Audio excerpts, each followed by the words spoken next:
ప్రార్థన చేసుకుందాం, దేవుని వాక్యంలోకి వెళ్ళిపోదాం. కృప కలిగిన మా దేవ, నీ పాదాలకు వందనాలు చెల్లిస్తున్నాం. మేము మరణించినా, మేము బ్రతికినా నీకు సాక్షులుగానే ఈ భూలోకంలో నిలబడాలని ఆశ. నువ్వు పిలిచావు, మేము వచ్చాం.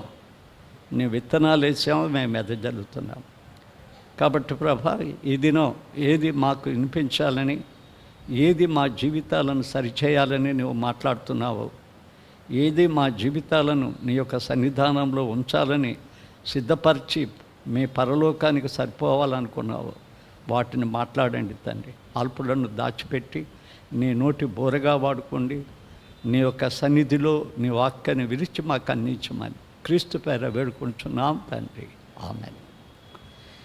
ఇదేనో మనం యోహాను సువార్త ఆఖరి భాగం చదివాం. యోహాను సువార్త మనం చదువుతున్నప్పుడల్లా కొన్ని సత్యాలు ఆ సువార్త మీద మనం మర్చిపోకూడదు. ఈ యోహాను సువార్త యోహాను రాశాడు. ఈయన జబదేయి కుమారుడు. ఈయన ఎలాంటి వాడంటే పెద్ద ఉరిమేవాడు, ఎక్కడికి పోయినా పెద్ద కేకలు వేసేవాడు, పెద్దగా ప్రలాపించేవాడు, పాడేవాడు, కోపిస్తుడు, చాలా కోపిస్తుడు. ఆ భయంకరమైన కోపిస్తుడు యేసు ప్రభు దగ్గరికి వచ్చినాక చాలా చాలా జీవితాల్లో మార్పులు అతని జీవితంలో కనిపించింది. ఉండబడ్డ 12 మంది శిష్యులలో యోహానుకి ఒక ప్రత్యేకత ఉంది. ఏమిటి ఆ ప్రత్యేకత అంటే, ఆయన చాలా నిర్మలమైన, నిశ్చలమైన, పరలోకములో నుంచి రాబడిన సత్య సువార్తను రాశాడు. ఇది యోహాను సువార్త. ఎక్కడి నుంచి ప్రారంభం చేశాడు? ఆది యందు వాక్యం ఉండునట్టు ప్రారంభం చేశాడు. దేవుడే శరీరధారిగా వచ్చాడని నిరూపించాడు. పత్రికలో 3 రాశాడు. దేవుడు ఆయనకి ఎంత మంచి తరుణం ఇచ్చాడు అంటే, ప్రత్యక్షీకరణ ప్రకటన గ్రంథాన్ని కూడా, రాబోయే సంగతులను కూడా తెలిపే గ్రంథాన్ని రాయటానికి అనుమతి ఇచ్చాడు. ఇలాంటివి ఆయన పొందటానికి గల కారణం ఏంటి అనేది కూడా ఆలోచిస్తే, మనలో బిడ్డలు ఉన్నారు, యవనస్తులు ఉన్నారు. దేవుడు ఎందుకు ఇచ్చాడు అనుకుంటే, నాకు ఇయ్యడా అని మీరు తలంచి తప్పకుండా ఇస్తాడు. ఆయన చేసిన మొదటి పని ఏంటంటే, యేసు ప్రభు ఎక్కడికైనా వెళితే కూర్చున్నారు అంటే, యేసు ప్రభు దగ్గర వచ్చి కూర్చోటానికి అందరూ భయపడతారు, దూరంగా కూర్చుంటాడు. ఆయన ఎద దగ్గరే కూర్చుంటాడు, ఆయన ఆనుకొనే కూర్చుంటాడు. ఆ హృదయ స్పందన తెలిసినవాడు, దేవుని హృదయ స్పందన తెలిసినవాడు. రెండవది ఏం చేశాడు తెలుసా? శిలువ దగ్గర అందరూ పారిపోయినా, ఆ యూదులు నన్ను చంపినా పర్వాలేదు, శిలువ దగ్గర కూడా నా యేసును వదలను. అక్కడే నిలబడ్డాడు. అందరూ పారిపోయారు, అతను అక్కడే నిలబడ్డాడు. యేసుక్రీస్తు కొరకు తన ప్రాణం ఇయటానికి నిలబడ్డాడు. కానీ ఎక్కడ చెప్పలేదు. పేతుడు చెప్పాడు. పేతుడు చాలా దుడుకోడు, చాలా మాటలు చెప్పాడు. నీకేదన్నా జరిగితే మా ప్రాణం ఇస్తామంటాడు. నీ మాటలు జీవము కలిగిన మాటలు, నీవు దేవుడు అంటాడు, ఇడిచిపెట్టి పోనంటాడు, ఎన్నెన్నో చెప్పాడు. కానీ పరిగెత్తేసి వెళ్ళిపోయాడు. ఒక యోహానే నిలబడ్డాడు. తర్వాత తన గ్రంథం యోహాను సువార్త రాస్తున్నప్పుడు ఏం రాస్తాడో తెలుసా? 21వ అధ్యాయం ఇప్పుడు కూడా 21లో చూడండి, 19లో చూడండి, 2 దిక్కలు రాస్తాడు. యేసు ప్రేమించిన శిష్యుడు. యేసుని ఈయన ప్రేమిస్తాడని రాసుకోలేదు. ఏం రాసుకున్నాడంటే, యేసు ప్రేమించిన శిష్యుడు. యేసు నన్ను ప్రేమించినాడన్న ఒక కాన్ఫిడెన్స్ ఆయనలో ఉంది. నన్ను యేసు ప్రేమిస్తున్నాడు అనే కాన్ఫిడెన్స్. ఇందుకోసమే యేసు ప్రభు తన తల్లిని తన స్వకీయులకు అప్పగించక యోహానుకి అప్పగించాడు. శిలువ దగ్గర, ఇడుగమ్మ నీ కుమారుడు అన్నాడు. స్వకీయులకు అప్పగించాల. చాలాసార్లు పిల్లల్లో స్వకీయులే మనకు నష్టం కలుగజేసేది. మనం అభివృద్ధి చెందితే ఓర్చుకోలేరు, తగ్గితే మన దగ్గరికి రాలేరు. కొన్ని కుటుంబాలలో స్వకీయులే కొన్నిసార్లు మనకు తంటాలు చేస్తారు. కానీ ఈయన ప్రేమించిన శిష్యుడికి అప్పగించేశాడు. కాబట్టి చాలా లోతైనవి రాయటం మనం చూడగలుగుతూ ఉన్నాం. చాలా లోతైన భావాలు వ్యక్తపరచడానికి యోహానుకున్న ఆ గొప్ప పరిచయం. ఎప్పుడన్నా నేను కూడా ఇంకా యేసులో ఎలగాలంటే ఆయనకున్న ఆ గొప్ప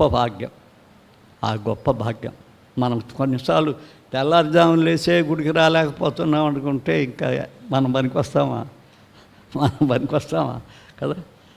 ఆయన ఎప్పుడు కూడా వేస్తూ ఉన్నాడు అంటే అర్థం ఏంటి? ఆయన పైకి వెళ్తున్నప్పుడు కొండ మీద ఉదయకాలం ప్రార్థన చేసుకుని పోతున్నప్పుడు కూడా విడిచిపెట్టలేదు. ఆయన యేసుని ఎప్పుడూ విడిచిపెట్టలేదు అనేది మనం తెలుసుకోవాలి. మన జీవితాలు కూడా యేసుక్రీస్తులో ఆ విధంగా పెంచుకోవటానికి మనం ప్రారంభం చేయాలి, ముందుకు సాగాలి. ఇక్కడ ఏం జరిగిందంటే మరలా పునరుద్ధానుడైన యేసు ప్రత్యక్షమయ్యాడు.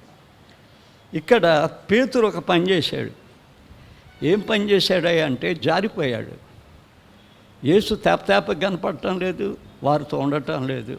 ఎప్పుడో ప్రత్యక్షమవుతున్నాడు, ఎప్పుడో మాట్లాడుతున్నాడు.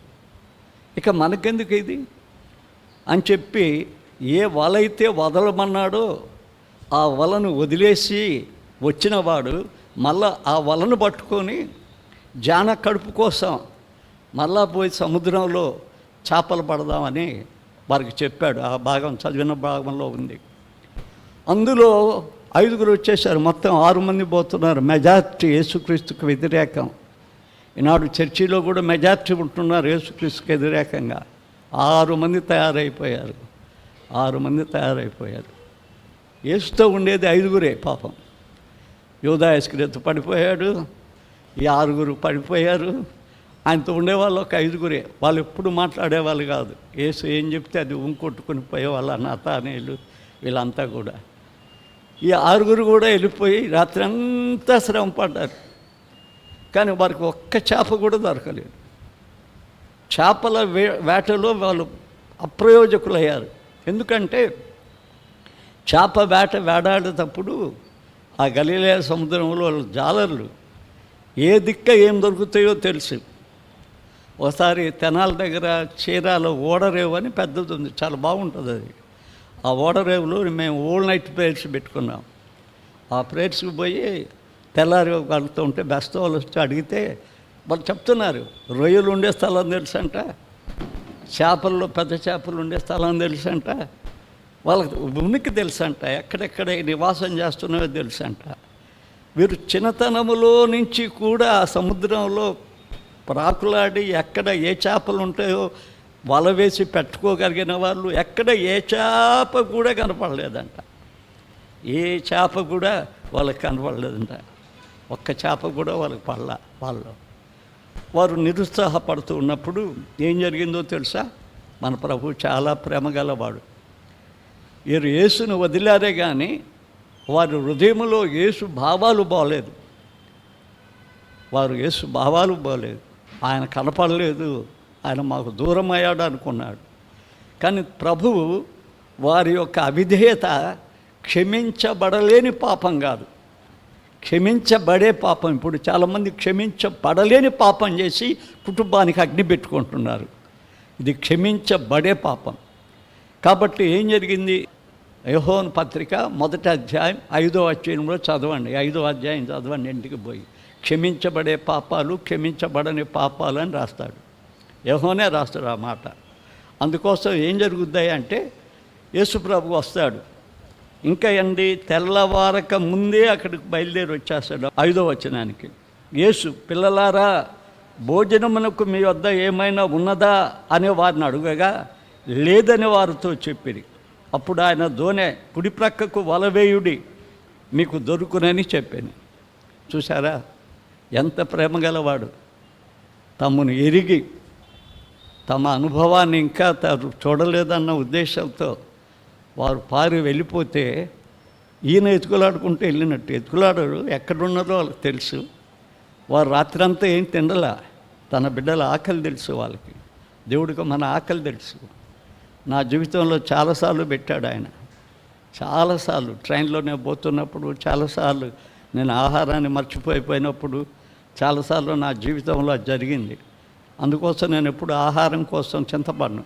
ఎందుకంటే నా ప్రభువు నా కోసం సమకూరుస్తాడని తెలుసు. అందుకే నేను ఆ పాట రాసింది. నేను వెళ్ళే త్రోవలో నా యేసు నాతోనే ఉన్నాడు, నేను ఎక్కడికి వెళ్ళినా నాతో వస్తాడు. నాతోనే ఉంటాడు. నేను పోయాను, ప్రకాశం డిస్ట్రిక్ట్కి వెళ్ళాను. ఆ డిస్ట్రిక్ట్లో తిరిగి సేవ చేశాను. ప్రసంగాలకు ఏమి తంటారా లేదు. అన్నీ అయిపోయిన తర్వాత 105 జ్వరం వచ్చేసింది. సన్ స్ట్రోక్ తగిలింది. కొన్ని గంటల్లోనే పోయింది. కొన్ని గంటల్లోనే. తర్వాత కొంచెం వీక్నెస్ వచ్చింది, కానీ రాత్రి 7 గంటల లోపల జ్వరం లేదు, ఏమీ లేదు. మళ్ళీ కారులో వచ్చేసాం. ఆయన మనతో ఉంటాడు. ఆయన మనల్ని విడిచిపెట్టి ఎప్పుడూ పోడు. నువ్వు వేస్తుతో ఉండటానికి ఇష్టపడితే ఆయన నీతో ఎప్పుడు ఉండటానికి కూడా ఇష్టపడతాడు. ఇక్కడ చూసారా పిల్లలారా, ఏమన్నా దొరికాయా అని అడిగాడు.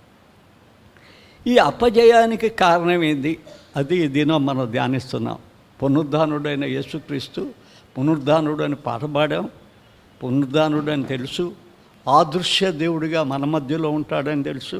నాగపట్నంలో ఉండడు, ఆయన పోతే ఇంకా కోడూరులో ఉండడు, పోతే బెజవాడ కొండ మీద ఉండడు, లేకపోతే ఇంకో దిక్కు ఉండడు. మన దేవుడు ఆదృశ్యుడు, ఎక్కడైనా ఉంటాడు. మందిరంలో కూడా ఉంటాడు. మందిరంలో మనల్ని చూస్తుంటాడు. మనం ఎందుకు వచ్చామో కూడా చూస్తుంటాడు. మనం ఎందుకు వచ్చామో అని కూడా చూస్తుంటాడు.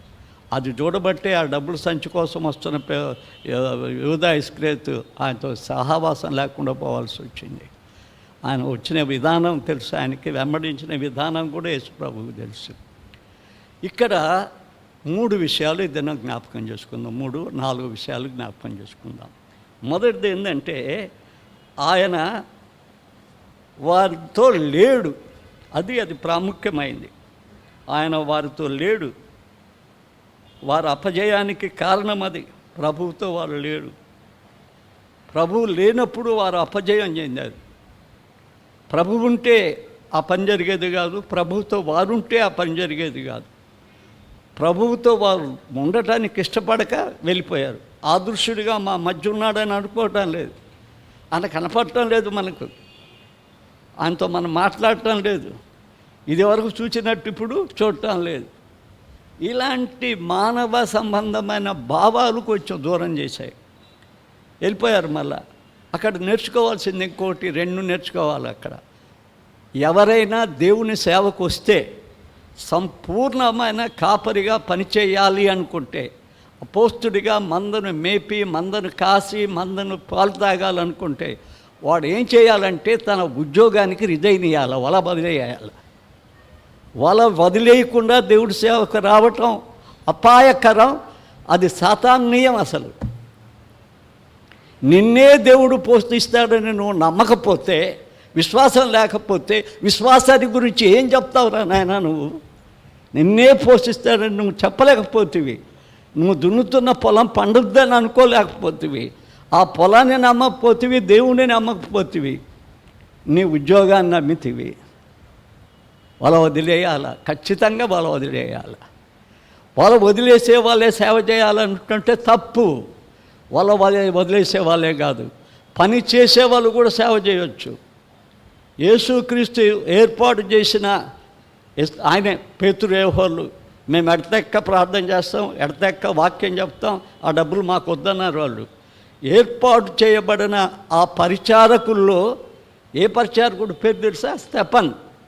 యేసుని గురించి వీళ్ళకంటే ఎక్కువగా చెప్పగలిగాడు, వీళ్ళకంటే గద్దించగలిగాడు, వీళ్ళకంటే హతసాక్షిగా ముందు చనిపోయాడు. రాళ్ళతో కొట్టి చంపారు. యేసు కాపరిగా ఉండే పని చేయ పని లేదు, లేమెన్స్గా ఉండి కూడా పని చేయొచ్చు. అకులా ప్రిస్కిలాలు డేరాలు కుట్టేవాళ్ళు. ఆ డేరాలు కుట్టే సొమ్ము ఎవరికి ఇచ్చేవాళ్ళు? పౌలు ఎక్కడుంటే కొరింథీలో ఉంటే కొరింథీలో కొంచెం డేరాలు కుట్టి డబ్బు సంపాదించి అతని హస్తాలను బలపరిచారు. ఎఫెసీలో ఉంటే ఎఫెసీకి వచ్చి అక్కడ సంపాదించి ఆయన్ని బలపరిచారు. అందుకే రోమాపత్రిక 16వ అధ్యాయం 3-4-5 వచనాల్లో అంటారు, వారు నా కొరకు తమ ప్రాణాలు ఇస్తున్నారు అన్నాడు. వారు ఎక్కడ బోధించినట్లేదు, ఎక్కడ పత్రికలు రాసిచ్చినట్లేదు, కాపరిగా లేడు. ఇంట్లో సంఘం ఉన్న ఆయన కాపర్లు కాదు. అట్టే పని చేయవచ్చు, తప్పేం లేదు. కానీ ఆశపడి విశ్వాసం లేకుండా నేను ఉద్యోగం వదిలేస్తే ఏమవుద్ది అనటానికి ఎప్పటికీ వీల్లేదు. అది నా వరకు నేను చెప్పగలను. నా సేవలో ఒక ఇద్దరిని చెప్పగలను, చాలామందిని చెప్పగలను, కానీ ఒక ఇద్దరు పెద్దలు నేను చెప్తాను. డాక్టర్ జయసూర్యరాజు ఉన్నాడు, మిలిటరీ డాక్టర్. భార్య డాక్టరే, బిడ్డలందరూ డాక్టర్లే. ఆయన బిడ్డలు చిన్నప్పుడే తన సూదిని పడేశాడు, తన డాక్టర్ని పడేశాడు, స్టెతస్కోప్ పడేశాడు, వైద్యాన్ని వదిలేశాడు, సేవకు వచ్చాడు మాతో. తర్వాత ఆయన రాకోడ్ చర్చికి పాస్టర్ అయ్యాడు ఎవరైనా తీసుకొని.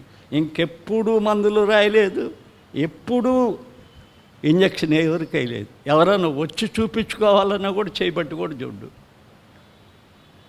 మన చర్చిలోనే చర్చి యానివర్సరీకి మాట్లాడటానికి వచ్చాడు. ఆయన సిటిఓ చేసేసి ఆయన 3 డిస్ట్రిక్ట్లకు ఆఫీసర్గా ఉన్నాడు.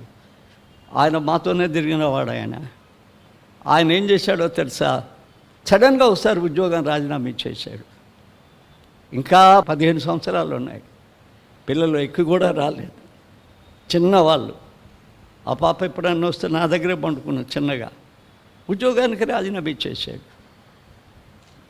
చర్చి, తెనాల్లో చర్చి కాపరిగా పనిచేస్తున్నాడు. అది వదలచ్చు, దేవుడు చెప్పాడు కదా వాళ్ళు వదలమని.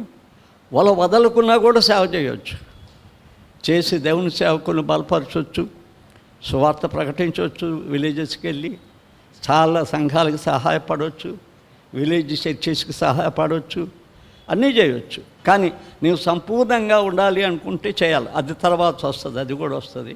చూద్దాం పేతురుకి ఏం చెప్తాడో చూద్దాం. ఇక్కడ లేడు, యేసు ప్రభు వారితో లేడు. ఈ సంఘటనలు 2 చూడగలం మనం బైబిల్లో.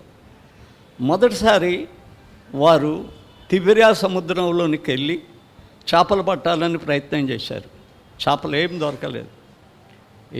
దొరకలేదు. వచ్చి వలలు విడిచేసి వాటిని సెర్చ్ చేసుకుంటూ ఉన్నారు. యేసుప్రభు అక్కడికి వచ్చాడు, సీమోన్ని పిలిచాడు, పదంప. ఆ వలలో ఉండబడ్డ ఆ దోణెను ఆయన సువార్తకు ఒక పెద్ద కేంద్రం చేసుకున్నాడు. ఇప్పుడు ఎక్కడైనా మా చిన్నప్పుడు తెలియదు, ఇప్పుడు రివైవల్ మీటింగ్ పెట్టాలంటే సినిమా యాక్టర్లు వేసిన స్టేజీ కంటే పెద్ద స్టేజ్ ఉండాలి. ఒకవేళ మ్యూజిక్ కావాలనుకుంటే ఇక్కడ పాడేవాళ్ళు సరిపోరు, వారికి డబ్బులు ఇచ్చి కొన్ని వేల రూపాయలు, ₹1,00,000 ఖర్చు పెట్టి పైరుని పెట్టాలి. వారు రావాలంటే అక్కడెక్కడో ముందు రాడు, వెనకొస్తాడు, ఎక్కడి నుంచో సప్పళ్ళు కొట్టుకుంటా తీసుకొని రావాలా. ఆయన గురించి మాట్లాడేటప్పుడు అంతర్జాతీయ ప్రసంగికుడు, ఈయనంత ప్రసంగికుడు లేడు, చచ్చిపోయిన వాళ్ళని కూడా లేపుతాడని చెప్పాలి. ఏంది నాయన ఈ యశాలు? ఏంది యేసుప్రభు మా ధ్యాడేంది? యేసుప్రభు కొట్టి దోణెను వాడాడు. చాలాసార్లు మా జీవితంలో చాలా వాడాము. దోణెను వాడేశాడు సేవ కోసం. ఆ దోణెలో వెళ్ళి సువార్త ప్రకటించాడు. ఆ సువార్త అయిపోయినాక ఏం చేశాడో తెలుసా ఆయన? పేతురు, నువ్వు దోణె లూకా సువార్త 5వ అధ్యాయం 5వ వచనం, నువ్వు వలవేయి చేపలు దొరుకుతాయి అంటాడు. ప్రభా, రాత్రి అంతా మేము కష్టపడ్డామయ్యా, ఒక్కడే దొరకలేదు అని ఏమంటాడు తెలుసా? నీ మాట చొప్పున మేము వలేస్తున్నాం. 5వ వచనంలో నీ మాట చొప్పున మేము వలేస్తున్నాం. వలలో బోలెడు చేపలు దొరికాయి. వల పీలిపోయేటట్టుగా దొరికాయి. ఇంకొక పిల్లలను పెంచుకున్న వాళ్ళు వచ్చినట్టుగా దేవుని వాక్యంలో చూడగలుగుతున్నాం. ఇంకోసారి ఆయన లేడు, కావాలనే పోలేదు. ఆయన 5 రొట్టెలు 2 చేపలు పంచినట్టునే యూదా ఇస్కరియోతు వాళ్ళను శోధించాడు. యేసు ప్రభువుని రాజుగా చేద్దాం అనుకున్నాడు. చాలామంది ఆకులతో చేసిన మంచి కిరీటాన్ని తయారు చేశాడు చాలా చక్కగా. ఈ కిరీటాన్ని తెచ్చి యేసు తల మీద పెట్టాలనుకున్నారు. ఆయన అంగీకరించలా, తోసేశాడు. ఆయన ఏమనుకుని ఉంటాడంటే, ఈయన్ని వంటశాలకు అధిపతిగా చేస్తే రోజు కూడి తినొచ్చు అనుకుని ఉంటాడు. లేకపోతే ఈయన రారాజుగా చేసి ఉంటే ఆ దొంగ సంచి నేను మొయ్యొచ్చు, ఆయన కాస్తున్న డబ్బులన్నీ సగం తీసుకుని ఈడ వేసుకోవచ్చు అనుకుని ఉండొచ్చు. ఆ అలవాటు ఆయనకు ఉంది, ఆ చెడ్డ అలవాటు ఆయనకు ఉంది. రాజునే చేయబోతాడు ఆయన మళ్ళా. అప్పుడు ఆయన ఏం చేశాడో తెలుసా? గదిమించి, మీరు పోండి, నేను వెళ్ళాలి కొండ మీదకి, నేను ప్రార్థన చేసుకోవాలి, వెళ్ళిపోండి, మీరు అందరు వెళ్ళండి, గలిలయ సముద్రంలో వెళ్ళండి మీ ప్రాంతాలు, నేను ఒక్కనే వెళ్ళి ప్రార్థన చేసుకోవాలి. బిత్తరపోయారు వాళ్ళు, అందరు వెళ్ళిపోవాల్సిన స్థితి వచ్చింది. ఆయన కొండపైకి వెళ్ళి ప్రార్థన చేసుకుంటున్నాను. ఈ వారి గృహాలకి, వారి ఊరికి. ఇక కొంచెం సమీపించగానే ఓడ ఏమైపోయిందో తెలుసా? గాలి ఎదురు తిరిగింది. ఆ గాలి వీళ్ళని ఇది చేస్తుంది. అలలు వచ్చి ఆ యొక్క ఓడ మీద పడుతున్నాయి. ఇక జల సమాధి తప్ప వాళ్ళకి మార్గం లేదు. నడి సముద్రంలో ఉన్నారు వాళ్ళు. ఏంది పరిస్థితి? ఏసు లేడు, ఏసు వదిలేశారు, ఏసే తరిమేశాడు. ఒక దిక్క యేసు ఉన్నాడు, ఆయన అక్కడికి వచ్చాడు. ఇక్కడేంది? యేసు పంపించేశాడు వాళ్ళని. ఇన్ని సంవత్సరాలు ఉండి యేసుని వాళ్ళు అర్థం చేసుకోలేదు. ఆయనకు ఒక బాధ కలిగింది. రాజుగా చేయాలని వచ్చాడు. ఆయన రాజు అవటానికి రాలేదు, పరలోక రాజు ఆయన. మనందరినీ పరలోకానికి తీసుకుపోవడానికి వస్తే ఆ పరలోకం యొక్క భావాన్నే మర్చిపోతున్నారు వీళ్ళు. వాళ్ళు ఒక గుణపాఠం చెప్పాలనుకున్నాడు. ఏం జరిగిందో తెలుసా? ఆయన చూచి, మన దేవుడు చూచాడు. ఒకవేళ నువ్వు ఎక్కడ కష్టపడుతున్నావేమో దేవుడు నిన్ను చూస్తాడు. ఎక్కడైనా నువ్వు బాధపడుతున్నావేమో నిన్ను చూస్తాడు. ఎక్కడైనా నువ్వు కన్నీరు కారుస్తున్నావేమో నిన్ను చూస్తాడు. అన్న మందిరంలో కన్నీరు కార్చేది బిడ్డలు లేదని ఆయన చూశాడు. హాగరు తరిమేశాడు అబ్రహాం. శారా తన భర్తకు వాడి బిడ్డను పొంది తరిమేసింది కఠినంగా. అడవిలో, ఆ ఎడారిలో నీళ్లు లేవు. నువ్వు చూచే దేవుడు భయ అన్నది.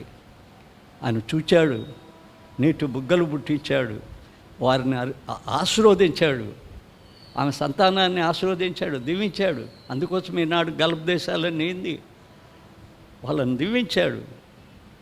వాళ్ళ సంతానాన్ని, హాగర్ సంతానాన్ని దీవించాడు. ఆయన చూచే దేవుడు. ఎక్కడో ఉన్న శిష్యులు బాధపడుతూ ఉంటే, గాలి ఎదురు తిరుగుంటే, తుఫాను వస్తుంటే ఆయన చూస్తూ ఊరుకున్నాడా? ఆయన వచ్చాడు. వచ్చి ఏం చేశాడో తెలుసా? సముద్రం మీదే కాలేశాడు. సముద్రం ఆయనకి పాదాంజలిని కట్టించింది. నడవటం ఆయన నడుస్తుంటే నడిపించింది సముద్రం. సముద్రంలో ఆయన ఉంగిపోలేదు. ఎక్కడో ఉన్న ఓడ దాకా నడిచాడు, దోణి దాకా నడిచాడు. నడిచి భయపడకుడి అంటాడు, భయపడకుడి అంటాడు. దోణి ఎక్కాడు, గాలిని గదిమాడు, అది ఆగిపోయింది. యేసు వారితో ఉంటే ఏ అపాయమైనా, ఎక్కడున్నా, ఎక్కడ చేసినా దేవుడు నీతో ఉంటాడు. ఆయన ఉండాలి నీతో. ఆయన వేరుగా ఉంటే చాలా ప్రమాదకరమైంది. ఒకసారి దేవుని సేవకులు కూడా కొన్ని పొరపాటు చేస్తాం. సాంసోన్ను దేవుడు ఏర్పాటు చేసుకున్నాడు. బిడ్డలు లేరు, తండ్రికి తల్లికి బిడ్డలు లేరు. దేవుడే చెప్పాడు బిడ్డనిస్తానని, చెప్పి పంపాడు.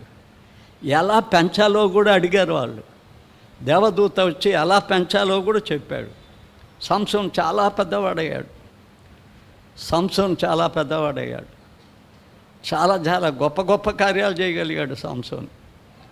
కానీ అతను చేసిన ఒక్క పొరపాటు అతని జీవితంలో చాలా ప్రమాదకరం అయిపోయింది. ఫిలిష్తీయుల అమ్మాయిని ప్రేమించి ఆమెను పెళ్లి చేసుకున్నాడు. ఆమెను పెళ్లి చేసుకున్న తర్వాత ఈయన మళ్ళా హృదయ దేశానికి వచ్చేసాడు. వచ్చేసిన తర్వాత తండ్రి ఏం చేశాడంటే ఆమెను వేరొకరికి ఇచ్చేశాడు. ఈయన తన భార్య కోసం వచ్చినప్పుడు భార్య లేదు, భార్యని ఇచ్చేశాడు. ఇతనికి మనసు మారిపోయింది. అక్కడి నుంచి 300 నక్కలకి కట్టాడు, తోకలకి నిప్పు బట్టి తగలబెట్టాడు. ఇదివరకు ఏం జరిగిందో తెలుసా? అంతకుముందు ఒక గాడిద ఎముకతో 1000 మందిని చంపేశాడు. గాడిద ఎముకతోనే 1000 మందిని చంపేశాడు. అంతటి బలశౌర్యుడు దెలీలా తొడ మీద పండుకొని దేవుడు తను మర్చినాడన్న సంగతే తెలియదని రాస్తాడు బైబిల్లో. ఎంతగా దిగజారిపోయాడో తెలుసా? దేవుడు తను మర్చాడు, దేవుడు తనతో లేడు అన్న సంగతే తెలియకుండా తన జన్మ రహస్యం అంతా చెప్పాడు. ఎట్లా తను పుట్టించాడో, ఎట్లా ఎంట్రుకు తీయకూడదో, ఎట్లా అభిషేకించబడ్డాడో అంతే చెప్పాడు. ఆమె ఏం చేసిందో తెలుసా? అది పిచ్చి ప్రేమ, అది వ్యామోహ ప్రేమ, అది ధన ప్రేమ, అది వ్యభిచార ప్రేమ. ఏం చేసిందో తెలుసా? ఆమె మొత్తం గొరిగేసి కళ్ళు తీసేసి ఎందుకు పనికి మాలిన వాడిలాగా తయారు చేసి వాళ్ళ దేవాలయంలోకి తీసుకొచ్చే స్తంభాలు, వాళ్ళందరూ దేవాలయంలోనికి వచ్చేసిన స్తంభాలు, ఆ స్తంభాలు పట్టుకొని ఒక్కసారి దేవుడు గుర్తొచ్చాడు ఆయనకి. దేవుడితో లేననే సంగతి తెలిసిపోయింది. నేను ఒక పాపపు ఊబిలో ఉన్న సంగతి తెలిసిపోయింది. ఒక్కసారి జ్ఞాపకం చేసుకోదేవా, నన్ను క్షమించు అని మొరపెట్టి ఏడ్చి, నేను చనిపోయినా వీళ్ళందరినీ చంపాలా, ఫిలిష్తీయులను నాశనం చేయడానికి వచ్చాను నేను. ఆ స్తంభాలు 2 ఇట్లా అన్నాడు అనే లోపలికి ఏమైపోయింది, మొత్తం కూలిపోయింది. వాళ్ళందరూ నాశనమయ్యారు, ఈయన నాశనమయ్యాడు.